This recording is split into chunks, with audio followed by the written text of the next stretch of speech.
Over the next 25 years, Canada will need to produce more electricity than it's already generated in the last century to sustain an emissions-neutral economy, a new report from the Public Policy Forum study group revealed. To reduce dependence on fossil fuels and shift to emissions-free electricity production to power cars, heat homes, and run factories, the country will need to double or even triple the amount of energy it currently produces, estimates the Canadian government. This is going to be expensive. Most estimates run into the billions of dollars. It'll also require, according to the report, consultation with Indigenous peoples, intergovernmental cooperation, and rapid decision-making and construction, areas in which Canada is not necessarily the most effective player. In this video, we're going to analyze the fiscal problems that the Canadian government will face for its transition to renewable energies. Is it possible that the government will enter an economic recession? But first, let's review what tax benefits the country is promoting to carry out this challenging project. So, let's get started. Justin Trudeau's government provides for significant tax credits of between 15% and 30% for various energy sectors, from tidal energy to nuclear energy, but also the extraction of minerals essential for electric batteries. The announced measures are also supported by tax credits and previous investments in clean economy projects, such as the production of hydrogen from renewable sources. The world is experiencing the most significant economic transformation since the Industrial Revolution, said Freeland, according to the fight against climate change. Today, and in the years to come, Canada must seize this historic moment, this opportunity before us, or we'll be left behind as democracies around the world build the clean economy of the 21st century, she added during the budget presentation to the Canadian Parliament. With these tax credits potentially amounting to more than 80 billion Canadian dollars over the next decade, Ottawa hopes to close the gap with the billions announced by the United States for electric vehicles, batteries, and renewable energy projects. The International Energy Agency estimates that the green technology sector will be worth more than $630 billion worldwide by 2030, more than triple the current level. This is a big boost for clean energy, although it won't close the gap with the United States on important technologies like hydrogen and direct air capture, a carbon removal technology, said Canadian think tank Clean Prosperity. Canada's new Renewable Energy Investment Tax Credit, the ITC, introduced in the 2023 federal budget, will make the country a world leader in favorable financing conditions for green energy projects. Rystad Energy's economic modeling of renewable energy shows that these new tax breaks will increase the value of some projects by more than 50% over their lifetime, making Canada the second most attractive location for renewable energy developers, only behind the U.S. The Made in Canada strategy is part of a growing global trend of policies that prioritize domestic production and labor, similar to the U.S. Inflation Reduction Act. The ITC, a reimbursable incentive that offers a percentage of the cost of capital investment, will offer a 30% tax relief for renewable technologies deployed until 2034. Thanks to this rebate, a 250-megawatt project built in Canada will now have a full lifecycle net present value of $202 million after taxes, up from $131 million before the ITC was announced.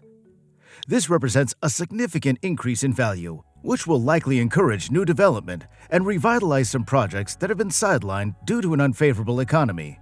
Canada looked at its southern neighbor's renewable tax breaks and the influx of investment it was going to unleash and thought, I want some of that. And his response to the Inflation Reduction Act could have broad implications. In the short term, it will shake up projects that have run into stumbling blocks due to recent economic conditions. However, in the long term, it could trigger a wave of new investment, said Jeff Herbertson, Principal Energy and Renewables Analyst at Rystad Energy.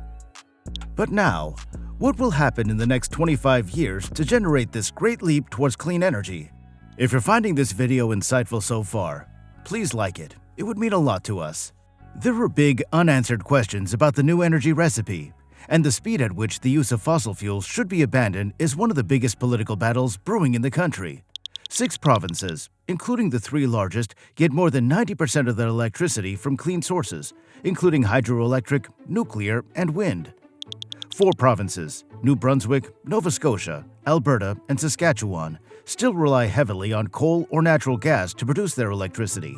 The premiers of Alberta and Saskatchewan said the 2035 clean electricity regulations were too expensive, and they simply could not meet them.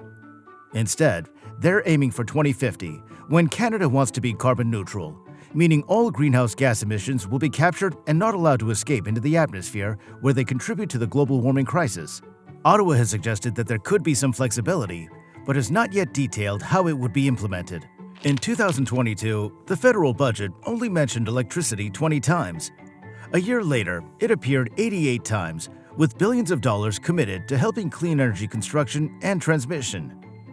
All provinces have developed or are in the process of developing their energy plans for the next 30 years. In June of that year, British Columbia announced it would launch a call for new renewable energy sources in 2024, the first time it's done so in 15 years. The province intends to begin adding 3,000 gigawatt-hours of electricity generation each year starting in 2028, enough to power 270,000 homes. 5 years ago, the Conservative government of the province of Ontario spent almost $300 million to close hundreds of renewable electricity production projects that the previous Liberal government signed off on. Ontario Premier Doug Ford said electricity was not needed and that wind power was destroying the province's energy system. However, Ontario Energy Minister Todd Smith unveiled an energy plan that includes billions of dollars in new nuclear projects, as well as a return to wind and solar projects that the government had previously characterized as a waste of money. We realize that in the future, Canada will face a great challenge to carry out this energy transition. But currently, what problems are being faced related to this issue? Let's talk about Quebec. Ontario, like Alberta and Saskatchewan, expects to rely on gas for some of its electricity for some time to maintain stability. However, demand is growing faster than expected, and the construction of new clean electricity infrastructure is not keeping up with demands. We're going to live 25 difficult years, fears Edward Greenspan, president of the Public Policy Forum. Quebec has already had to start limiting its industrial expansion because it cannot meet all its electricity needs. This province, with its 62 hydroelectric plants, produces so much electricity that it sells much of it to the United States. But with demand increasing, the province's energy minister, Pierre Fitzgibbon, warned in May last year that the surplus energy will run out by 2026. Our surpluses have melted like glaciers under the sun of climate change, he said in a speech to the Greater Montreal Chamber of Commerce. With all this, could the Canadian economy get worse? Ottawa's budget includes billions of dollars to attract more private investment to the sector, and also promises to maintain energy prices and carbon credits as negotiated if market rates fall below the minimums expected in the contracts.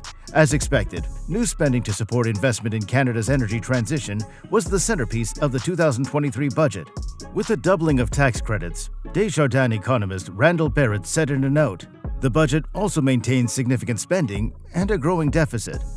The Canadian Labour Congress, the country's largest union organization, said it was alarmed by the 3% cuts in public health funding, which could have a significant impact on workers and the services people depend on.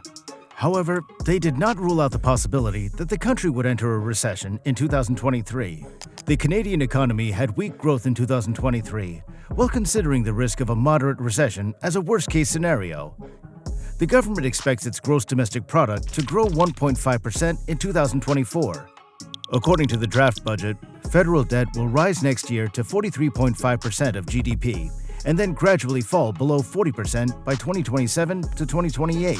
We'll see in the coming years how this project that will revolutionize the world is being carried out. And we will also see how they'll be facing possible fiscal problems.